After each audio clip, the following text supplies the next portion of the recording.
AICC এর নির্দেশে সারা দেশের সঙ্গে রাজ্যেও আন্দোলনে নামল প্রদেশ কংগ্রেস। বুধবার রাজভবন অভিযান ঘিরে সার্কিট হাউসের সামনে পুলিশের সঙ্গে হয় ধস্তাধস্তি। মুহূর্তের মধ্যেই উত্তেজনা ছড়িয়ে পড়ে। তারপর সেখানেই সভা করেন দলীয় নেতৃত্ব। হারানো জমি ফিরে পেতে মরিয়া প্রদেশ কংগ্রেস। এআইসিসি এর নির্দেশে তো বটেই, প্রদেশ কংগ্রেসের উদ্যোগেও হচ্ছে নানা রকম আন্দোলন কর্মসূচি। বুধবার এআইসিসি এর নির্দেশে সারা দেশের সঙ্গে রাজ্যেও রাজভবন অভিযান করা হয়। গৌতম আদানির আর্থিক দুর্নীতি এবং প্রতারণা ও মণিপুর জাতি দাঙ্গার ঘটনায় কেন্দ্রীয় সরকার নীরব থাকার কারণে এদিন রাজভবন অভিযান করা হয়। আগরতলা প্রেস ক্লাবের সামনে থেকে শুরু হয় মিছিল। ধীরে ধীরে তা এগিয়ে যায় রাজভবনের দিকে, কিন্তু সার্কিট হাউসের সামনে আসতেই পুলিশ ব্যারিকেড দিয়ে মিছিল আটকে দেয়। এরপর শুরু হয় কংগ্রেস কর্মীদের সঙ্গে পুলিশের ধাক্কাধাক্কি। বেশ কিছুক্ষণ তা চলতে থাকে। ব্যারিকেড ভাঙার চেষ্টা করেন কংগ্রেস সমর্থকেরা। কয়েকজন অল্প বিস্তর আঘাত পান। শেষ পর্যন্ত সেখানেই বসে পড়েন আন্দোলনকারীরা।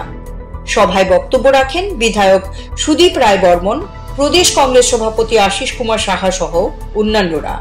বিধায়ক রায় বর্মন গৌতম আদানি এবং মোদির সখ্যতার বিরুদ্ধে সরব হন। এয়ারপোর্ট, কয়লাখনি, রেল, প্রতিরক্ষা, সংবাদ মাধ্যম সবকিছুতেই গৌতম আদানির শেয়ার রয়েছে।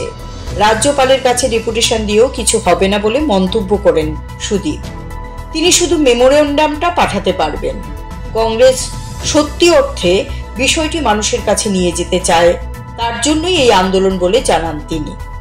এদিকে এই সভার মধ্য থেকে 5 জনের এক প্রতিনিধি দল রাজ্যপালের কাছে গিয়ে ডেপুটেশন দেয়। প্রতিনিধি দলের নেতৃত্বে ছিলেন প্রদেশ কংগ্রেস সভাপতি আশিস কুমার সাহা, প্রাক্তন বিধায়ক দিবাচন্দ্র রাংখল, পীযূষ কান্তি বিশ্বাস, সৃষ্ট মোহন দাস সহ বিশিষ্ট নেতৃত্ব এই আন্দোলন কর্মসূচিতে অংশ নেন। ন্যাশনাল মিডিয়াগুলোতে এই সংক্রান্ত কোন নিউজ কিংবা ডিবেট কিংবা চর্চা হবে না। কি নিয়ে চর্চা হচ্ছে?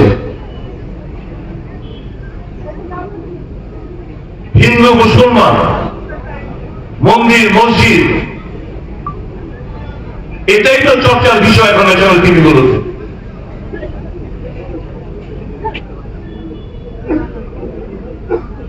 জাতীয় কংগ্রেস যখন সরকার ছিল, ইউপিএ 1, ইউপিএ 2, আমরা শুনেছি বিভিন্ন স্কিম ঘোষণা করেছে। আপনারা জানেন, খাদ্যের অধিকার, শিক্ষার অধিকার, তথ্য জানার অধিকার, বনাধিকার, স্বাস্থ্যের অধিকার, একের পর এক কাজের অধিকার মানুষকে সমৃদ্ধ করেছে এই সমস্ত ঘোষণার মাধ্যমে। আর বর্তমানে ভারতীয় জনতা পার্টির সরকার একটাই তাদের স্কিম, ভারত খোদাই অভিযান, ভারত খোদাই স্কিম। যেখানে মসজিদ দেখছে, খোদাই কোনো মন্দির পাবে। তাজমহল খোদাই কোনো মন্দির, আজমের শরীফ খোদাই কোনো মন্দির। সারা ভারতবর্ষ জুড়ে এখন খোদাই অভিযান চলছে। একটাই উদ্দেশ্য, একটাই লক্ষ্য। 80% উপর জনগণ হিন্দু ধর্মে বিশ্বাসী, তাদের বাসস্থান আমাদের ভারতবর্ষ।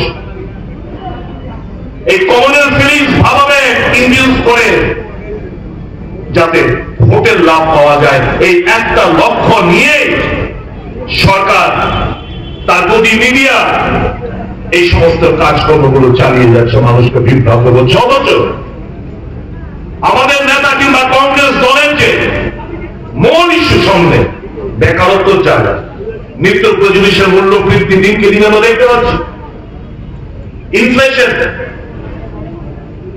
সাধারণ জিনিস, শাক সবজি, তেল, ডাল থেকে শুরু করে জীবন বায়ু মানুষের নাগালের বাইরে।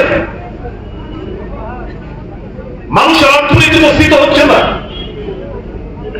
দেশের মানুষের পার ক্যাপিটা ইনকাম সেগুলো বাড়ছে না। ধনী এবং গরিবের মধ্যে দিনকে দিন ফারাকটা বেড়ে যাচ্ছে। বিদ্যুতের মাসুল বৃদ্ধি, তেলের মূল্য বৃদ্ধি, চাল যখন আন্তর্জাতিক বাজারে প্রতি ব্যারেল প্রায় 34 টাকা, 34 US ডলার, তখন আমরা দেখি আমাদের দেশে, আমাদের রাজ্যে প্রায় 100 ডিজেল এবং পেট্রোল, কেরোসিন 100 টাকার উপর। अच्छे दिन आएंगे, अच्छे दिन लाएंगे, যার বক্তব্য ছিল এই দেশবাসীর কাছে, তার প্রতিজ্ঞাবদ্ধ ছিল। কি अच्छे दिन পেলাম আমরা? 415 টাকা গ্যাসের সিলিন্ডার এখন কতদিন কিনছে? তেল যখন আমাদের পেট্রোল ডিজেল এই 50-60 টাকা ছিল, सिलेंडर गैसेस सिलेंडर जब 415 टाका ছিল, बहुत हो गए महंगाई के बाद आपकी बार बीजेपी सरकार, ये तो दावा ছিল। দেশটা বসা তুলে যাচ্ছে বন্ধুরা। CERI TV, channel for news and entertainment.